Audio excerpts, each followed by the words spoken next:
This is a quick video after the one I just made. So, I've been learning about trading for a while now. I started with crypto and learning about finance through a book called The Bitcoin Standard. After I had learned a little bit more about finance and value and what we assign value to, I started to learn about the ebb and flow of the market.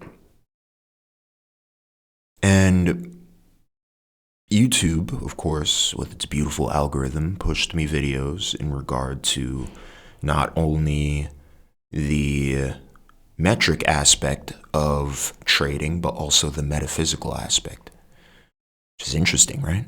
You don't think about spirituality and trading being hand in hand. But let me talk about something today. Let's talk about risk. When you trade, it's smart for you to trade from the aspect of risk to reward. Have a ratio. It could be 1 to 3. It could be 1 to 2. It could be 5 to 7. I don't fucking know what your ratio is. I don't know what your strategy is. I don't care. 1 to 3 is a very beautiful one. And we could start from there. I'm not going to even talk about the ratio, rather, it's more so let's risk this amount. I can lose this amount, but I'm willing to lose that amount for the chance of gaining this amount. And 1 to 3 is a pretty good one. Why? Because if you put in $5, not even $5, let's say 5% of the amount that you are trading, and you lose 5%, you need to make 5% plus 0.3 in order to break even. And that's not bad. There's an importance to risk to reward because losses unfortunately can compound on you, and we already know how that affects you through credit.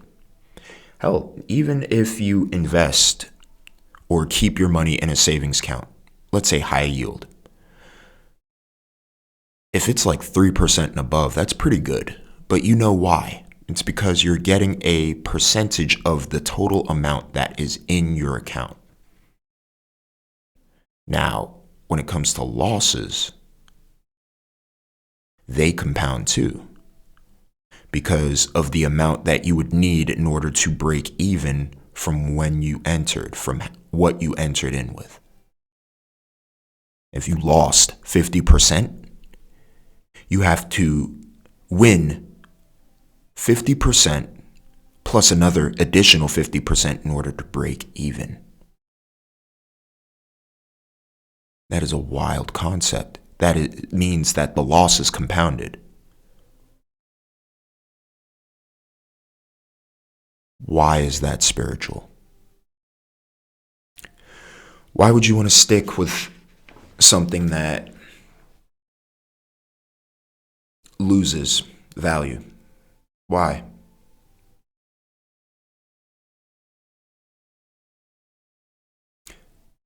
Because you're attached to it.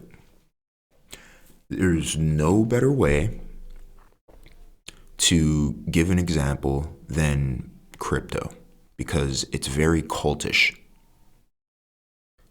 There are people who will stick with crypto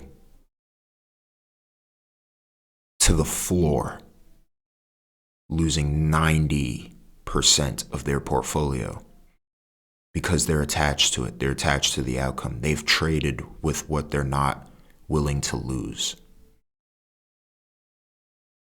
And that's the first big aspect to why people would take massive loss.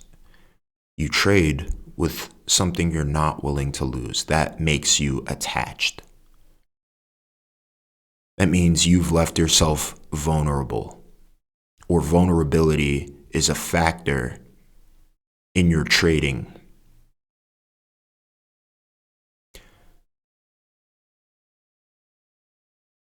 that means you're operating from a place of lack. You're in a relationship, and you may perceive yourself as somebody who isn't able to find someone better than the person you have now. Or you're not able to find anyone and you lucked out with the person that you have. That's lack.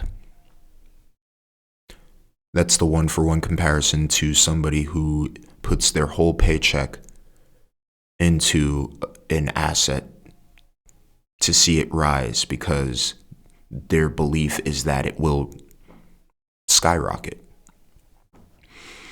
But there's something missing. You don't have let's say your savings is your sense of self. You don't have any. So when the stock plummets, the relationship ends, what are you left with?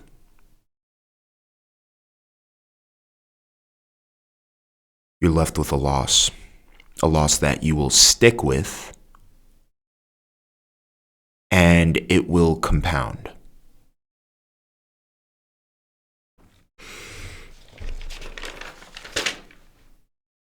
You may be complacent. This is what happened to me. I put money into Ethereum and a bunch of Ethereum-based coins, some other stuff, a little bit of Bitcoin, a little bit of, XRP, Solana, a little bit. But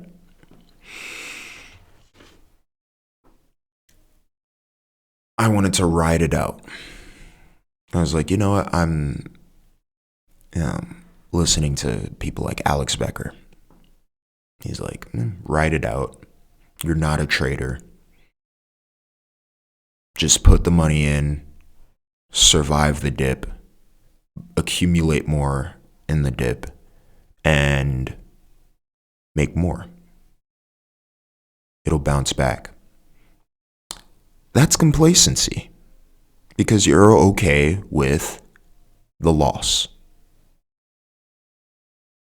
You're okay with the environment of the loss. That is true complacency. Let's say you smoke weed. I don't necessarily think smoking weed is bad. I'm an artist, and weed is very helpful and effective for artistry.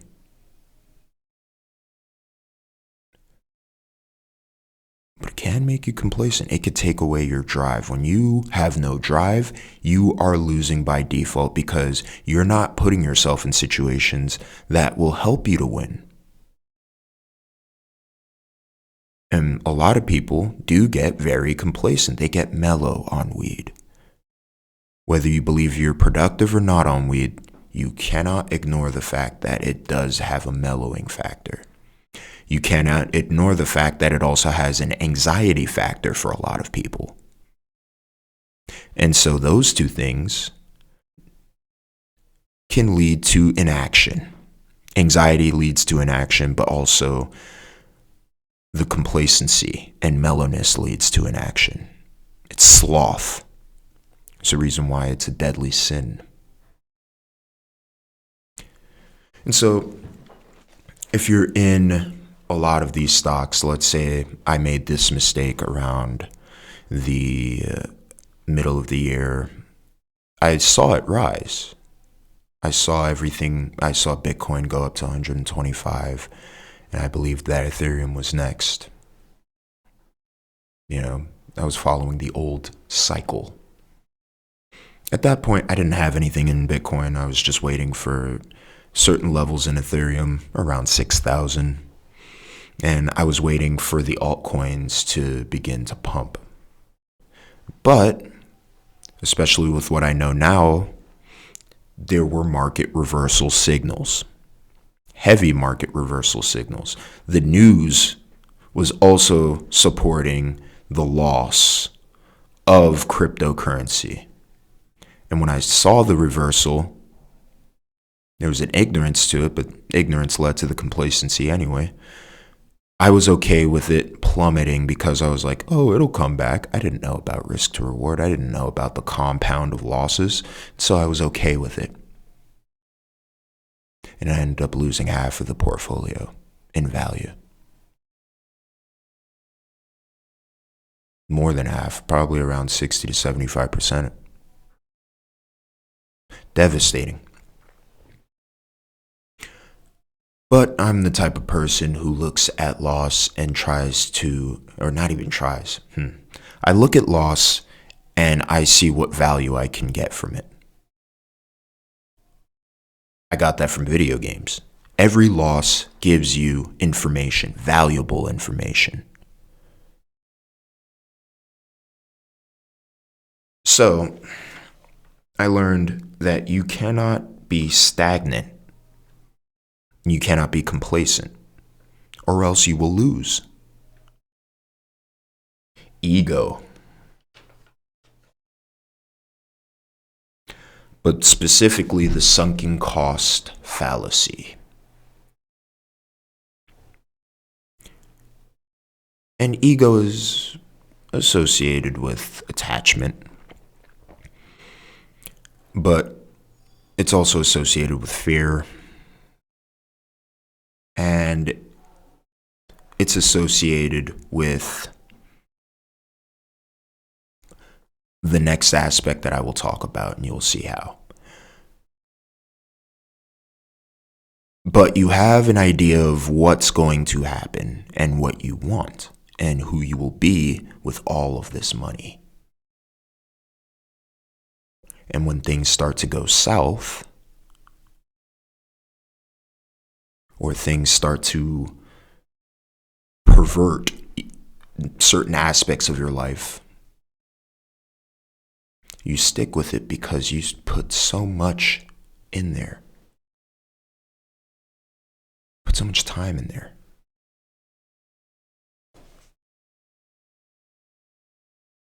I won't say that I personally went through this, but when I was younger, I saw the transition from when my father supported the Kingdom Hall to when he left. And this was as Jehovah's Witnesses. That's what I'm talking about, as supporting the Kingdom Hall. And the Kingdom Hall is the church for the Jehovah's Witnesses. And that transition was needed, but it felt like it was being delayed because of the fallacy of sunken costs. When he was younger and learning about the Kingdom Hall and the stuff that is being taught there, there was a belief that the world was going to end. This is how they always say it. Oh, this system of things is going to end. You know, I'm ready for the paradise on earth. Because Jehovah's Witnesses don't believe in heaven and hell after death. They believe in the paradise. God will reform the earth and we'll live in a paradise on earth. So he stuck with this religion for years. We all did. But when me and my brothers turned into teenagers, we saw value elsewhere, especially when girls were involved. My oldest brother drifted away for more intellectual reasons. And I do believe that my middle brother was driven away for a host of different reasons. But I know for me, I had a crush on somebody who, and long story short, it was of conflicting interest to be romantically involved and also be a part of this religion.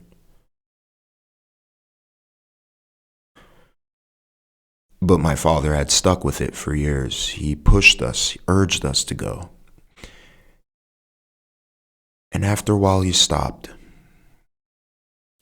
We saw that stop. We saw the disposition change way earlier than that.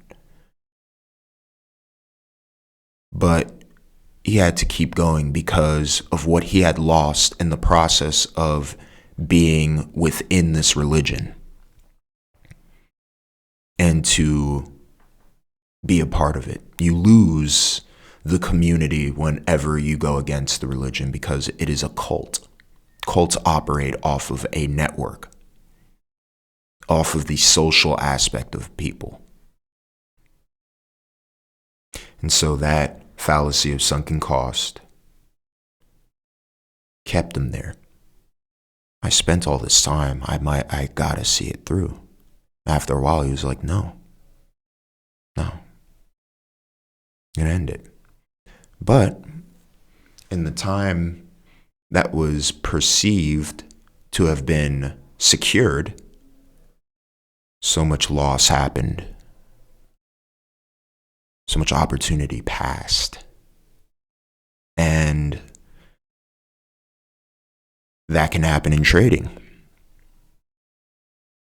It's kind of the same with complacency, but it's more so like there's a fear of just losing the value that has already been put in. Because this could be the game changer for me. This could save my life. But it's that fallacy of sunken cost. Just because there was value put in doesn't mean that the loss is any more negated. That loss is there. You're just blind to it because you can see the outcome, the potential outcome that's in your head only. The last part is desire. People desire and want things. They gamble in order to do so. In order to do so, they will risk so much just so that they can get a certain value, a value that they want. And the perfect example is Jujutsu Kaisen. That show is very popular right now, and the 3rd season is out. And there's a part in which the main character is trying to convince another person to join their cause, but that person is mistrusting of them because of the system that they come from. So he tries to, talk to him, and, he infiltrates an organization that this person had developed. And his whole theming is revolved around gambling and desire. And so he makes a fighting rink, or like how in Kengan Ashura there's these people who bet on 2 fighters. And his goal was to manipulate people's desire, the outcomes, pretty much fixing the fights, following a script. He wanted to make WWE. So when he talks to the main character, who's Yuji, he's like, what if I could tell you that you can make, now I'll give the equivalent, $1 million a week, working only an hour? He's like, that sounds pretty good. What do I have to do? He's like, in order to get that information, you have to pay over $1,000. He's like, that sounds like a scam. He's like, bingo. You see, for a lot of people, that other side is way more glamorous than the cost to get it. That's why I said the previous one, the sunken cost fallacy, is kind of related to it, because it's being on that other side. You've given that value already. Maybe I should have done it, those two in reverse, because it would make more sense. It's like there's one on one side and then on the other side. But we see the yin yang going on anyway. Let's keep it pushing. I've given up.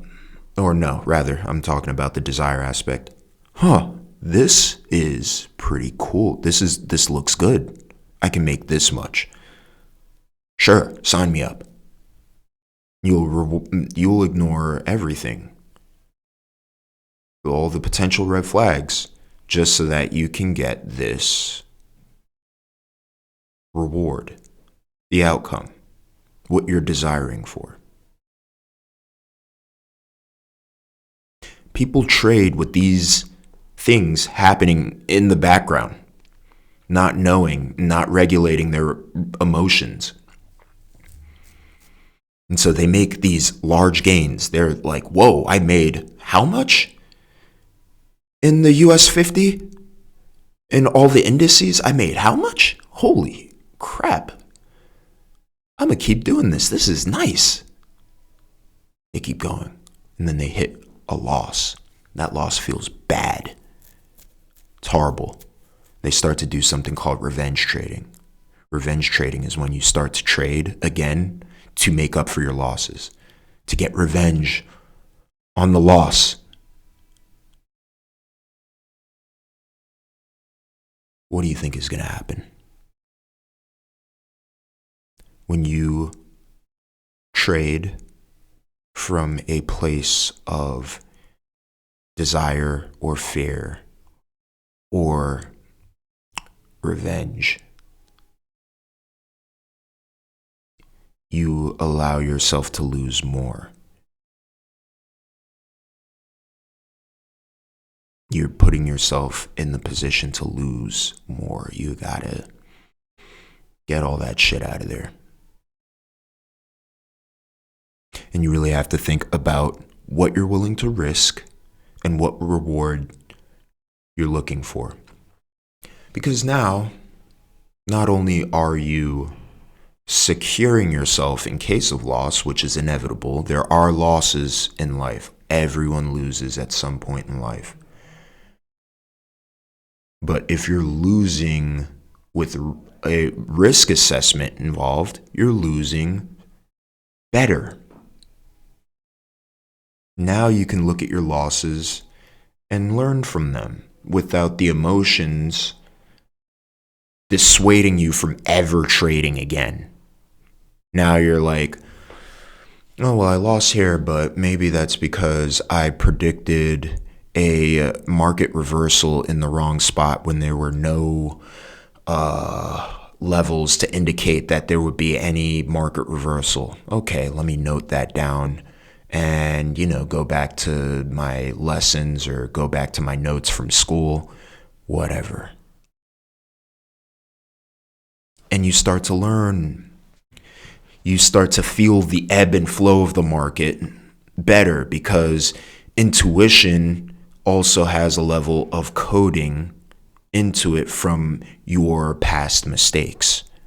And so you'll be able to develop a better intuitive style and nature to your trading. Not to use it completely, you still have to have that risk assessment there, but your hunches will get better. Your mind will get sharper if you can lose better. But if you are losing without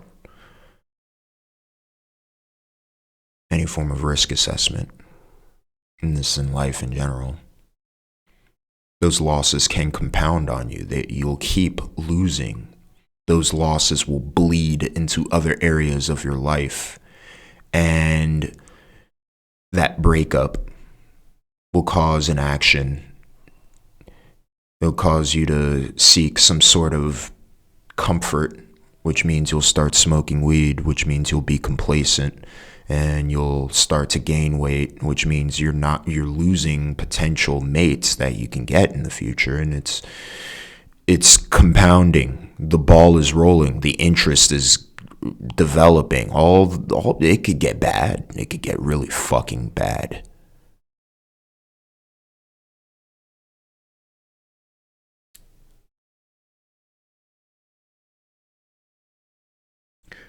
When cutting losses, emotions and fear will arise. And this is for, let's say, you find some indication of market reversal, and you can see the potential of a certain stock, especially with, let's say, the given news, its growth that's already happened. And especially in crypto, this is what literally happened to me. It's like, oh, this can happen. This could grow pretty far.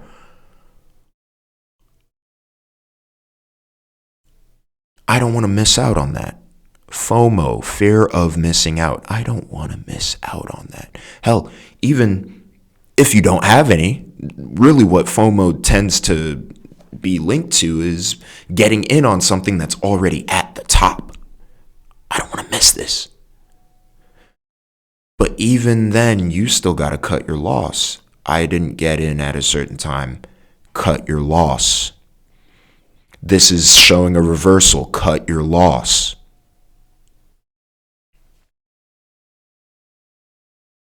And when you operate from a fear and emotions-based mindset, it sets the baseline of your decision making. And you're going to continue to do that because that's what you're used to. You don't see outside of that. You need awareness that that's happening in order for you to see that that's an issue when it comes up. And it's hard to deal with because your emotions are very persuasive. Fear is extremely persuasive. It's ingrained. The persuasion is, I don't want to die. This is where the ego aspect comes in. You are egoically tied to either the asset or something in life that you don't want to lose. And when you cut your losses, you cannot perceive yourself as having any value outside of that asset. Sunken cost.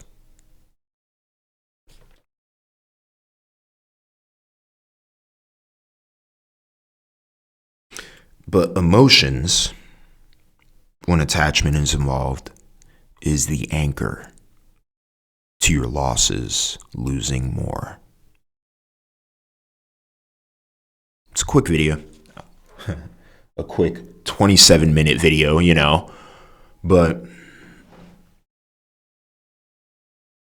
when you lose better in life and in trading,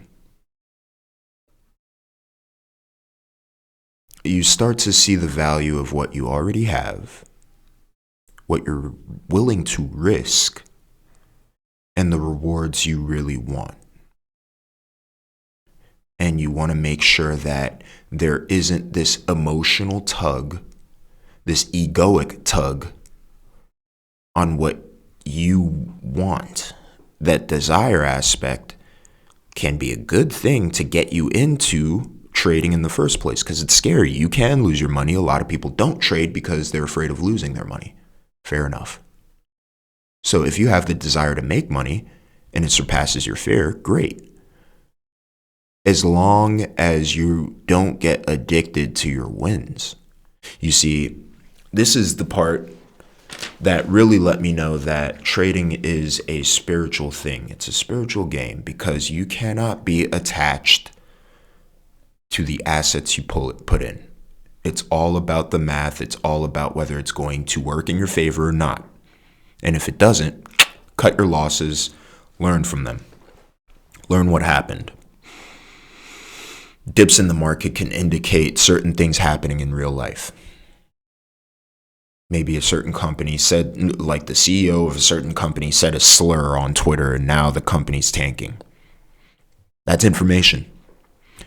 Maybe somebody made a bad deal or a bad investment, or, a company made a bad move with their resources, causing the asset to plummet.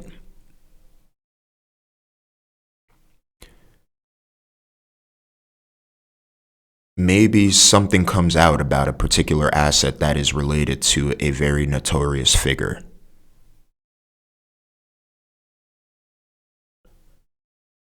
and the asset plummets. That's information. If you are caught up with the ideology of a certain thing, you are not going to see when things go south, and you'll stick with it if you are caught up with the attachment. So that's the end of my video, and I appreciate it. I appreciate you guys for listening. And I wonder how resonant is it? Because I want to talk about more outlandish shit. Especially when I learn more about trading. You know, one of the biggest things that I've learned is its connection to water. But I'll talk about that in another video from an esoteric lens. And I'll speak soon.